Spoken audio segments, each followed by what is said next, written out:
This is the second edition of Tribe Talk, brought to you by Joe's Hack and Quack Barbershop.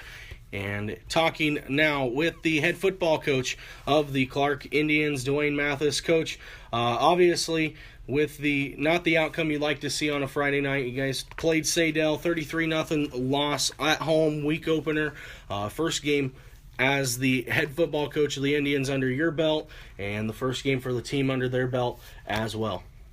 Yeah, it was disappointing a little bit. You always want to start off the season on a positive note, winning, and when we come out on the losing end, 33 nothing, it's a little disappointing. But one thing that I'm going to focus on with our kids is that they never gave up. They competed to the very end, and that just makes me extremely proud that they fought tooth and nail to stay in it, and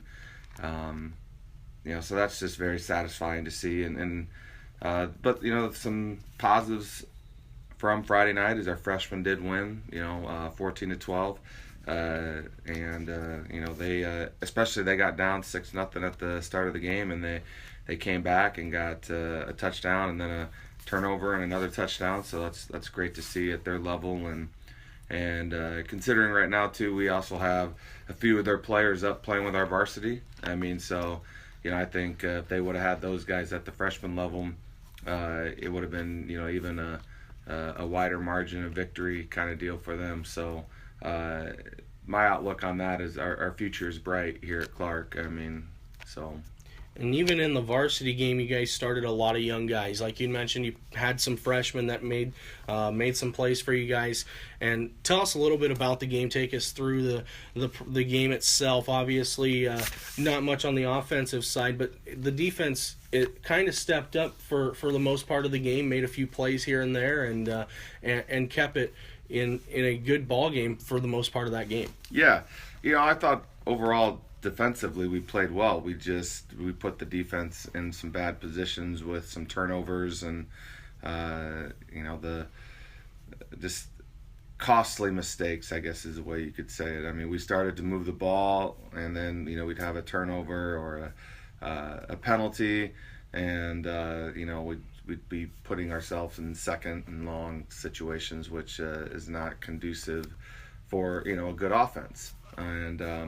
But Saydel last week against Colfax Mingo, had much larger numbers in the sense of their stats for rushing and passing, and we put them below that, except we just had too many turnovers. We had some interceptions and fumbles, not to mention we recovered some of those fumbles ourselves, but again, that puts us in a loss of yardage situation, which next thing you know, we're maybe looking at 2nd and 30 or 2nd and 20, and it's just that's a tough spot to be in. And you guys, obviously, it is tough to be in. And you mentioned being very young on both sides of the ball. Really, you guys have a lot of young guys. Not much on the experience factor as much as seniors, but you do have a lot of leadership from that junior class, the sophomores that have played before. And how had that kind of helped out throughout that ball game to kind of keep you guys within a reasonable amount, to stay within that ball game, that your upperclassmen per se kind of helped you guys out? Yeah, I think that obviously the lower levels, or the freshmen and sophomores that we have up to kind of fill out our team, have definitely stepped in and embraced their role on the team. And originally those guys that we brought up were like, well, we're going to use them for some depth. Well, with some other injuries that we've had here in the preseason, all of a sudden that depth isn't there, and those guys, we're now having to lean on them and none of them have backed down one bit. And I think the reason that they haven't is because all those guys that are there have put in the work in the weight room during the summer and have really kind of fallen in line with the leadership of our juniors and seniors that we have there. And they've been embraced, even though they're younger, they've been embraced by our varsity players, and they've just all fallen in line together. And that's a credit to our leadership that we have with our upperclassmen. And it's also a credit to those younger kids that they're not, they understand that they may not be the biggest, but they're not going to back down, and they're gonna play as hard as they can. Continuing on with this edition of Tribe Talk, and this segment brought to you by Osceola Dental Care. And Coach, tell us a little bit now about some of the key guys that kind of stood out to you in the ball game. You had a lot of good things go your way with some guys. Just the outcome didn't come out in your guys' favor, but you got a lot of things that you can look on and work with, and these guys kind of helped you along the way as well. Sure. Well, I'd be remiss, Damon, if I didn't mention, it's kind of questionable right now, but where this may fall. But one of our senior leaders and captains, Nick McVeigh, went down with a possible knee injury here. We're still waiting on to hear, but from a program standpoint, Nick's just an outstanding young man.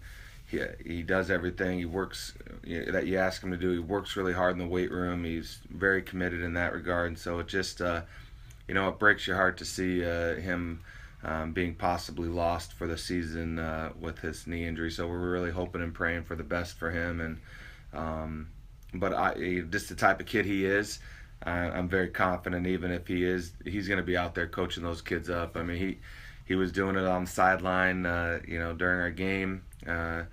And that's just the type of leadership that he has on our team. So beyond that, though, one player that really stood out defensively for us, I believe, is Connor Deutsch. He had 10 tackles, I believe. He just, he's not the biggest kid out there. I mean, that's why I think it kind of it stands out to me. Another defensive player that I thought really stepped up was Dalton Stubbe, who's one of our freshmen. He really, and Dalton is actually kind of working his way back into shape due to the fact that he missed some time in the preseason with a kind of a shoulder strain, his AC joint. So he's all back and ready to go, but he kind of got thrown in there too and responded very well. I think he had a sack.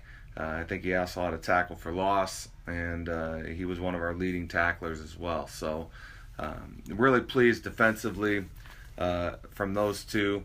Offensively, we had a nice almost a 40-yard pass to Amani Fry, so we need to find a way to get him and Riley Domina into the game a little bit more offensively.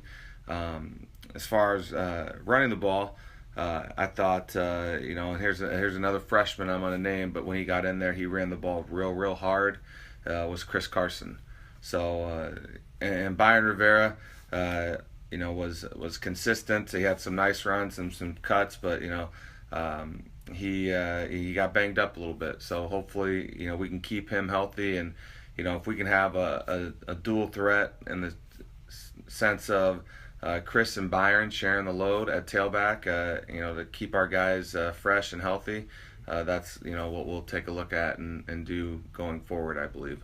And that would be huge, especially you get a guy like Byron, one of those that can get up the field. He's got the agility to cut left and right, make some moves, and get out into the open field. And then you got someone on the like Chris, who's more of your bigger kid, who's a stockier kid. You can get him the ball and pound out those short yardage and let him run hard. That's going to set some teams off, and you can find they can't figure out a way to make it happen as well. Yeah. I mean, and that's the biggest challenge, I think, is, with our depth is, we have, not a ton of running backs in the stable.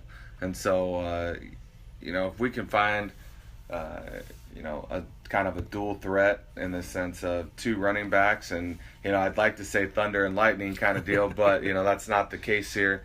But Byron definitely is more of a shifty type runner, and Chris Carson is more of kind of a north-south runner. So he runs real hard when he gets in there. So and we're excited to see what those two can do going forward. And tell us, Coach, what were some of the, obviously offensively you didn't have as much on the scoring side, but there obviously are some things that kind of stand out to you as some good things that happened for you guys. What are some things that you can go back on throughout that game, offensively, defensively, special teams, that you can say, we did this pretty well, now we got to work on something this? Well, I think definitely some positives going forward is the fact that we had a lot of our younger guys step up in a positive way and didn't back down. I thought special teams wise, when we were punting the ball, Connor and Deutsch again had some really good punts. And here's something that kind of goes unnoticed is, we didn't have a whole lot of penalties. We had a couple, but going from where we were at in our scrimmage to this week, it's like two different teams. We weren't lining up in the right spot. We had only 5 guys on the line of scrimmage instead of 7 because and so that is so much better from the last week. And that's what I told our team is just like, we've made some pretty big strides from scrimmage week to week 1. If we can keep building on that and keep continually to get better, it'll be, a totally different team by the end of the season compared to where we are right now. Now, the key to that, though, is we got to keep everybody healthy. And, so I'm hoping that, everyone, definitely continues to stay on that path of being healthy. And moving on here in Tribe Talk, this segment brought to you by Osceola Foods. And moving on from the Saydel game, obviously the outcome didn't come out 33-0 in favor of the Eagles. Moving to the next week's opponent, taking on Central Decatur, the Cardinals. And Coach, it's your first time in this Clarke and Central Decatur rivalry. You get to experience it firsthand on the gridiron in Osceola next week. Yeah, CD, Central Decatur, real solid program there. Have a lot of respect for Coach Peterson and what he's done down there. He's been there, I think, going on maybe 14 years. I think, they also have similar numbers to us in the fact, not a huge 9th through 12th grade program. In fact, they don't even have a freshman team.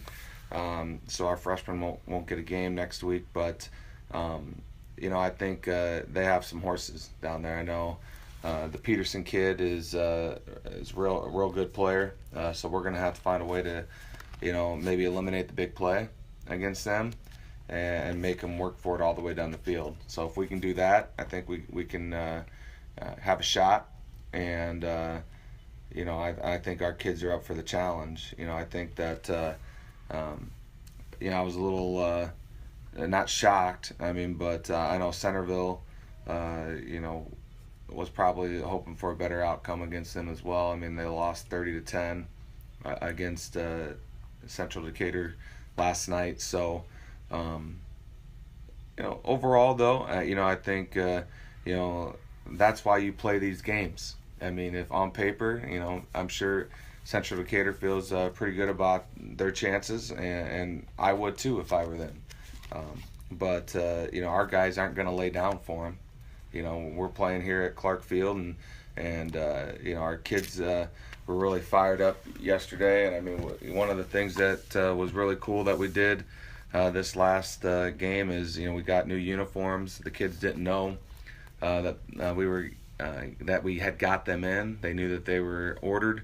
And they all day kept on asking me, and hey, did our uniforms come in?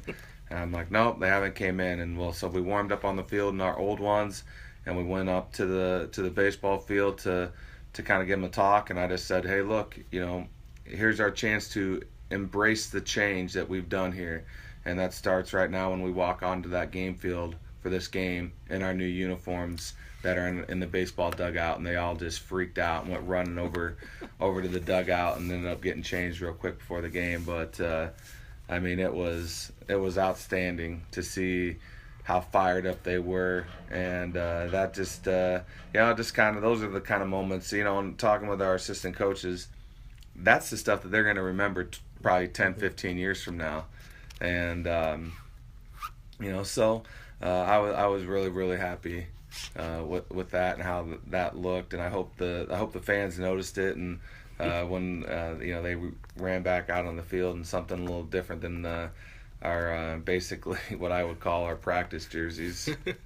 And those uniforms do look really nice. A lot of good things going there. Tell us, Coach, Central Decatur, 20 miles south of us here in Osceola and Leon, kids that are playing on the field either grew up with them, know who they are, been a part of that, deemed a rivalry, and it's going to be one of those type of games, hard-nosed football. In a game like this, you don't necessarily need to have that uniform change there at the beginning to get up for a team like this. No. I mean, if you have to get fired up to play Central Decatur, maybe you shouldn't be playing. I mean, I this is my first time in this rivalry, but I understand rivalries like this. I mean, where I grew up, and I mean, this is one of those ones that you circle on your calendar. I mean, as soon as you see the game on the schedule, and being so close in proximity to Leon, and the two schools, I have no doubt that these guys are going to be fired up, and I have no doubt that our seniors and juniors are going to really get those kids pumped up for the week. And right now, I mean, they came in and had a great attitude this morning. I mean, I told them, hey, look, Saydel's done. It's flushed. Now we're on to CD, and the kids were, all here for lifting this morning and shakeout, and so to me, that shows that they're still hungry. They haven't blown it off. I mean, we didn't have anyone blow it off. I mean, so they were all here, and making sure those bumps and bruises and stuff like that are all getting taken care of and treated, and so I think I'm excited. The fact that they still hungry. They're still hungry. And you guys move on to the CD game. What's it going to take, obviously, either on your side or what you got to do to them to get that victory come next Friday? Well, offensive standpoint is we have to take care of the football. We cannot have almost 8 turnovers in a game. I mean, 2 turnovers in a game is too much. Mm-hmm. We have to win the turnover battle. I mean, last night we recovered 1 fumble and we gave up too many, whether interceptions or fumbles. So we take care of the football, we eliminate their big plays, and I think we'll have a chance to be really, really competitive and shock the world in the sense of everyone looking at from last week's game, yesterday's game, to this coming Friday, would say probably Clarke doesn't have a chance, and I'm okay with that. I mean, they can say whatever we want. I know what our guys believe here in our program, and if they didn't believe that they could win, we wouldn't have had the turnout this morning. And so if we eliminate their big plays, we take care of the ball ourselves, and that's all we really need to clean up, in the sense of, I mean, there's some blocking things that we could clean up and do a better job of, don't get me wrong, but the biggest thing that hurt us last night was turning the ball over. You guys move on to Central Decatur, Coach. That will do it for Tribe Talk. Thank you for talking with us here and getting us up to speed on last night's game as well as upcoming opponent in Central Decatur. Hey, thanks, Damon. Appreciate you always being here and being supportive of Clarke Athletics, and just looking forward to I'm going to put a challenge out to our supporters and fans who come out to the games. Be loud, be vocal, be supportive. It's okay to stay after halftime. I know that our kids appreciate it. Our coaching staff appreciates it, and I'm putting a challenge out to all you out there in our One Tribe Nation. Let's Tribe Talk, brought to you by Joe's Hack and Quack Barbershop, Osceola Dental Care, and Osceola Foods. Join us next week as we recap Central Decatur and look forward into the Week 3 opponent here from Tribe Talk.